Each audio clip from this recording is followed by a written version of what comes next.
Vamos dar continuidade ao nosso culto de hoje. O sermão de hoje, ele tem como texto base, versículo-chave. Versículo para decorar 2018, mês de junho, né?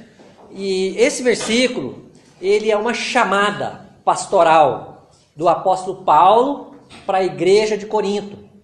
É um apelo, uma chamada para a igreja de Corinto. Então, desde já eu quero convidar você para abrir sua Bíblia comigo em 1 Coríntios, capítulo 1, verso 10.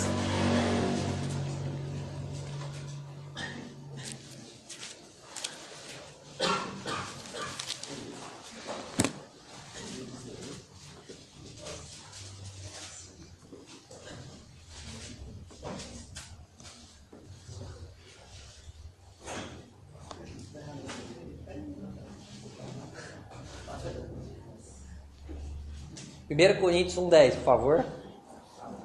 Abriu? Então, coloque de pé, por gentileza, irmão. Leia para mim, por gentileza, bem em alto e bom som.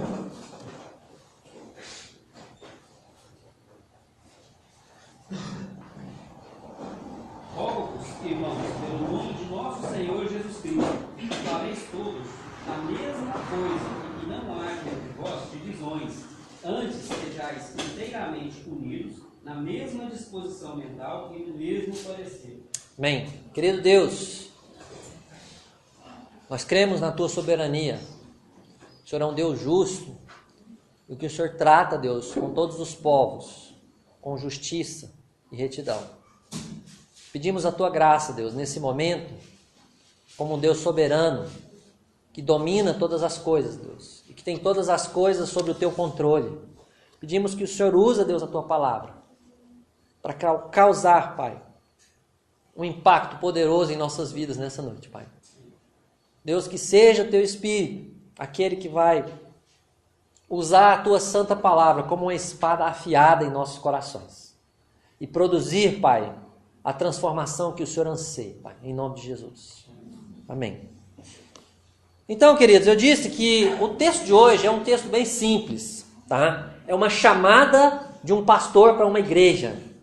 É um apelo, é um convite, mas ao mesmo tempo é imbuído de autoridade, né? E essa autoridade não está no pastor, né? A autoridade da chamada pastoral, a gente observa, porque Paulo usou o nome de nosso Senhor Jesus Cristo. Ele não falou, olha, eu vou falar com vocês em meu nome. Eu vou fazer um pedido a vocês em nome do apóstolo Pedro, em nome de Apolo, não, em nome de nosso Senhor Jesus Cristo. Essa é a autoridade, esse é o nome. A autoridade da chamada pastoral só é real por causa deste nome, né? Essa chamada só tem autoridade por causa deste nome. Rogo-vos, irmãos, pelo nome de nosso Senhor Jesus Cristo. Você percebe que Paulo ele mescla nessa frase gentileza com autoridade. Porque ele diz rogo-vos. Essa palavra rogo-vos é o mesmo que peço ou que suplico-vos. Ou peço a vocês, suplico a vocês. Há uma certa gentileza na fala de Paulo, não é? Mas ao mesmo tempo que ele tem essa gentileza ela é revestida de uma autoridade maior. Porque ele desafia a igreja com gentileza, mas na autoridade do Deus Filho Todo-Poderoso. Ele diz, em nome de nosso Senhor Jesus Cristo. Então, essa é a autoridade pastoral, a chamada, né? Ou o apelo de Paulo aos coríntios, tem sua autoridade no nome de nosso Senhor Jesus Cristo. E qual é a chamada pastoral? O que Paulo faz? O que Paulo apela aos coríntios? Paulo, então, os adverte gentilmente que faleis todos a mesma coisa. Rogo-vos, irmãos. Vamos junto comigo? Vamos tentar memorizar? Rogo-vos, irmãos, pelo nome de nosso Senhor Jesus Cristo, que faleis todos a mesma coisa, e que não haja entre vós divisões, antes sejais inteiramente unidos na mesma disposição mental e no mesmo. Rogo-vos, irmãos, em nome de nosso Senhor Jesus Cristo, em primeiro lugar, que faleis todos a mesma coisa. Olha, se Paulo fala isso, é porque eles não estavam falando a mesma coisa, não é?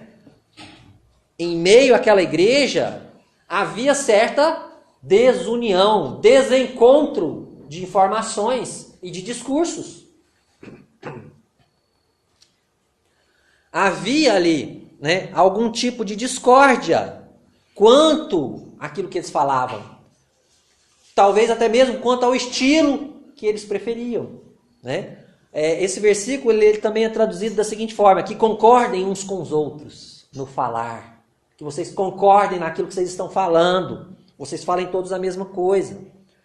É possível que alguns fossem mais liberais e outros mais radicais, mais legalistas, né? E talvez alguns mais intelectuais. A gente não vai saber ao certo, mas uma coisa a gente sabe.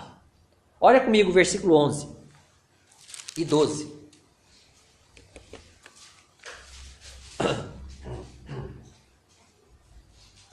Versículo 11 e 12. Pois, a vosso respeito, meus irmãos, fui informado pelos da casa de Cloe, de que há contendas entre vós. Ele vai explicar melhor. Refiro-me ao fato de cada um de vós dizer: eu sou de Apolo, eu sou de Paulo, e eu de Apolo, e eu de Cefas, e eu de Cristo. Irmãos, havia divisões entre os membros no que diz respeito à preferência de seus líderes. E talvez nem os líderes, nem mesmo os líderes soubessem disso. Não, eu prefiro o pastor Paulo. Não, eu prefiro o pastor Apolo. Não, eu prefiro Pedro, Cefas, né? Aí alguns falavam: não, eu prefiro nenhum dos três, eu prefiro Cristo, não é? Então isso causava divisões, contendas na igreja, disputas, dissensões. É sério isso, irmãos? Paulo soube dessa informação por uma pessoa da igreja e falou: olha, eu estou sabendo que está acontecendo isso em vosso meio, não é? Então Paulo ele chama a igreja: olha, vocês precisam falar a mesma coisa, vocês não podem fazer como vocês estão fazendo, cada um puxando para um lado, a igreja vai rachar assim. Vocês têm que falar a mesma coisa, vocês têm que pensar a mesma coisa. E ele continua: e que não haja divisões entre vós, ou que não haja entre vós divisões. Ou, para que não haja divisões entre vós, vocês têm que falar a mesma coisa, para que vocês se mantenham unidos, para pôr fim a essas divisões que já existem, não é? Vocês têm que falar a mesma coisa. Os coríntios, os crentes daquela cidade, daquela igreja, eles precisavam ter os mesmos conceitos bíblicos, a mesma maneira de pensar no que diz respeito à vida cristã e à vontade de Deus para a vida deles. É interessante, irmãos, você ler, estudar 1 Coríntios, porque no livro, ou na carta de Paulo aos Coríntios, 1 aos Coríntios, Paulo ele vai discorrer sobre temas controversos. Para quê? Qual o objetivo? Sanar as dúvidas da igreja.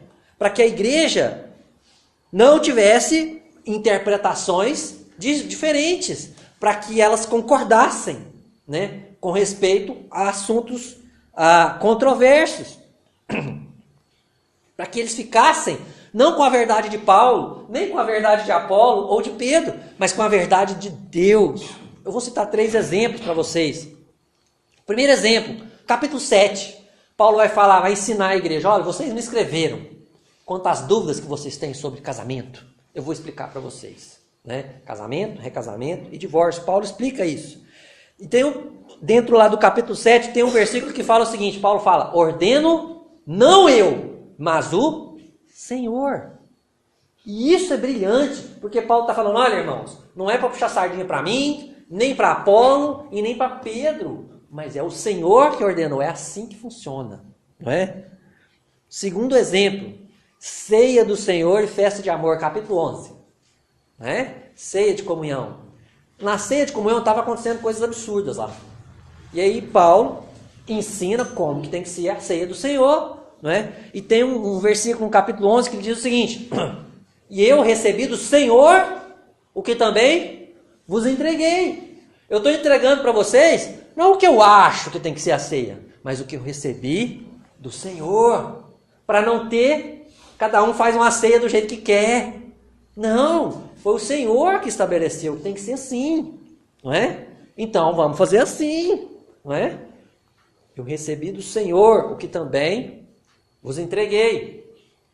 Terceiro exemplo, dons espirituais, capítulos 12, 13 e 14. Então você tem só 3 exemplos, mas poderia citar vários outros, né? Porque Paulo passa carta aos Coríntios, parece que resolvendo o problema, né? De como viver a vida cristã. Então, tem um versículo nesses 3 capítulos, dentro desses 3 capítulos, que diz o seguinte: é mandamento do Senhor o que eu escrevo a vocês.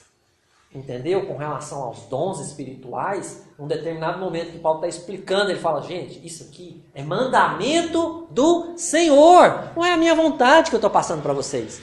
Não é o meu estilo de pregar ou de dirigir a igreja. É o que Deus ensina. Então, irmãos, Paulo faz a chamada pastoral aqui em 1 Coríntios 1:10. Olha, irmãos, rogo-vos, irmãos, pelo nome de nosso Senhor Jesus Cristo, que faleis todos a mesma coisa, e que não haja entre vós divisões, porque se vocês falarem todos a mesma coisa, a mesma doutrina bíblica, que vem de Deus, não que vem de homens, não vai haver divisões, não é? E aí ele complementa, e que sejais inteiramente unidos. Olha, não é mais ou menos unido, igual o Herco comentou agora mesmo aqui, né? Olha, às vezes a gente tem mesmo, faz parte da nossa vida. Mas como ele bem disse, a gente não pode deixar. A gente tem que resolver. Porque se não resolver, o gatinho cresce e vira um leão e te devora, acaba com você. Né? Destrói seu coração, sua alma, sua vida cristã. Te derrota, né? Então, que sejais inteiramente unidos.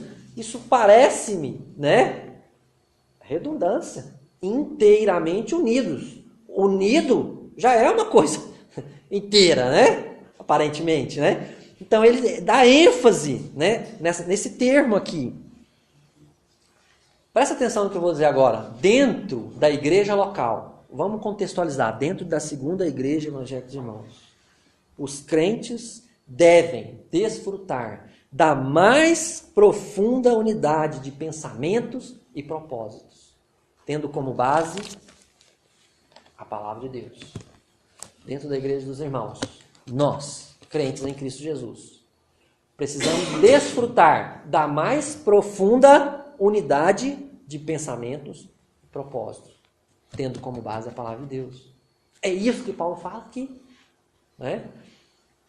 Rogo-vos, irmãos, em nome de nosso Senhor, pelo nome de nosso Senhor Jesus Cristo, que faleis todos a mesma coisa, e que não haja entre vós divisões. Antes, sejais inteiramente unidos, na mesma disposição mental e no mesmo parecer. Vamos explicar o que é isso. Na mesma disposição mental, ou seja, em um só pensamento. Tá? Os cristãos, os crentes, eles devem formular suas crenças, seus pensamentos, seus conceitos doutrinários, não conforme Paulo, Apolo, Rodrigo, Weston, Carlos, Pastor Titão, Neviston. Os crentes devem formular suas crenças, pensamentos, conceitos doutrinários conforme Cristo. Então, quando ele diz na mesma disposição mental, é num mesmo pensamento. Pensamento de Cristo. Né? Eles devem ser inteiramente unidos na mesma disposição mental, na mesma maneira de pensar. Né? Não interessa o que as pessoas pensam. O que interessa é o que Cristo pensa. E assim eu devo pensar. Assim eu devo formar os meus conceitos. Né? As minhas crenças, os meus valores têm que ser baseados no que Cristo diz. Não no que as pessoas pensam. Não importa quem seja. Não importa se seja o Rodrigo. Se for o Rodrigo, se for seu pai, sua mãe. Se tiver contra a palavra de Deus. Vai falar, Rodrigo, vai me desculpar, pastor. Eu estou fora. Não é? Porque os nossos valores têm que estar de acordo com a palavra de Deus. Amém? Para isso? No mesmo parecer. O mesmo parecer é no mesmo propósito ou numa mesma intenção. Tá? Os cristãos devem não somente pensar como Jesus, mas também devem tomar suas decisões conforme Jesus. Não é? O parecer, o propósito, a intenção do crente, não é? A decisão do crente tem que ser a mesma do pensamento de Jesus. Não basta você pensar igual Jesus e fazer igual Judas Iscariotes. Não é? Exemplos. Não basta crer que mentira é pecado e continuar mentindo. É preciso decidir parar de mentir. Esse é o propósito que tem que ser tomado. Esse é o parecer que tem que ser escolhido, definido, tomado também. Não é? Talvez você vai ter que clamar ao Senhor, como eu falei mais cedo. Você vai ter que dobrar o seu joelho no chão. Falar, Senhor, eu tenho muita dificuldade com isso. Clama ao Senhor. Você acha que Ele não vai dar vitória sobre pecados para um filho que deseja ardentemente viver em santidade? Clama ao Senhor. Até Ele abrir as portas e derramar graça sobre sua vida. Não basta, não é suficiente crer que nós devemos nos submeter às autoridades, porque Romanos 13 fala isso. Não é? E, no entanto, não basta apenas crer, mas nós temos que decidir obedecer às autoridades e não nos rebelar contra elas. Igual muitos crentes andam falando por aí, né? Se a gente tem que sujeitar a autoridade, a gente tem que sujeitar a autoridade. O que Jesus fez quando foi pagar imposto? Não vamos pagar imposto, não. Vamos fazer greve. Né? Isso é roubo. E era mesmo. É claro que era roubo. É claro que era abusivo. Mas o que Jesus fez? Pedro, vai lá pescar. Você abre a boca do peixe, paga o meu imposto e o seu. Então, irmãos, não basta a gente ter um pensamento bíblico e uma prática diferente da Bíblia. Nós temos que pensar como Deus e decidir como Deus. Não é? Não basta termos consciência de nossos pecados ou de nossas escolhas pecaminosas e continuarmos com elas. Nós temos que decidir mudar o rumo da nossa vida. Né? E a gente tem que clamar a Deus que nos ajude nisso. Não basta a gente pregar comunhão com Deus e comunhão com a igreja e falar, isso mesmo, amém, glória a Deus, aleluia. E você não lê a Bíblia, você não frequenta as reuniões, você não vai na casa de ninguém. Você tem que decidir mudar. Nós temos que decidir viver conforme o que a palavra do Senhor Jesus diz. É isso que o versículo fala. Não é? Então, assim como o Senhor Deus, Ele usou o apóstolo Paulo para chamar a igreja de Corinto, né, a uma vida prática com Deus. Né? Nessa noite, Deus quer desafiar essa igreja, através da palavra dele, da seguinte forma: dentro da igreja, né, os crentes nós precisamos desfrutar da mais profunda unidade de pensamentos e propósitos, tendo como base a palavra de Deus. Se a gente não fizer isso, essa igreja um dia vai rachar. Se a gente não desfrutar da unidade dos pensamentos e dos propósitos, a igreja vai rachar. Paulo, ele tomou essa decisão de corrigir a igreja, porque ele percebeu esses erros, ele ficou sabendo por boca de outros, e ele foi lá e ensinou a igreja, não pode ser assim, tem que ser assado. Tem que ser conforme Jesus, não conforme a minha palavra, ou a palavra de outros líderes. Para isso, os líderes da igreja precisam estar unidos, né? Os líderes não podem pensar diferente, eles têm que pensar conforme a palavra, né? E decidir conforme a palavra, né? As ovelhas, os liderados, têm que estar unidos. Ah, não, mas quando o pastor tira férias, eu também vou tirar férias, porque não gosto do Wes, do Carlos, do outro que vem aqui pregar, não sei o que tem. Nós temos que estar unidos, né? Nós temos que estar unidos, juntos, né? Nós precisamos desesperadamente, né, desfrutar da profunda unidade de pensamentos e propósitos. Irmãos, essas decisões, se ficarem apenas nos nossos pensamentos e não forem para os nossos propósitos, para as nossas decisões, né, a gente vai estar muitas vezes como fariseus, que tem muita teologia na cabeça, mas o coração está frio. O coração não está do jeito que agrada a Deus, né? E talvez um dia, espero que não, né? Espero que isso não aconteça com ninguém aqui, mas se sua mente está cheia da palavra de Deus e o coração está frio, é possível que um dia você tenha um susto pós-morte, de acordar num lugar onde você não quer acordar, nunca imaginou que iria acordar, né? Porque talvez Deus vai virar para você e dizer assim, olha, você nunca me conheceu, né? Então, quem conhece a Cristo, vive conforme Cristo quer. É isso que a palavra de Deus ensina. E que a gente possa fazer isso essa semana, né? Buscar a Deus. Em nome de Jesus. Vamos orar? Querido Deus, obrigado por esse versículo. Tão simples, mas tão profundo. Eu peço a misericórdia do Senhor e a graça. E o Senhor aplique, Deus, essas verdades lidas nessa noite, explicadas, no mais profundo do nosso ser, Pai. Se for preciso, Deus, que o Senhor rasga o interior do nosso coração. O Senhor nos põe de joelhos, Pai. Mas que o Senhor nos faça unidos em pensamentos e em propósitos. Não no pensamento do pastor, do presbítero, mas no que a sua palavra diz. Em nome de Jesus. Amém.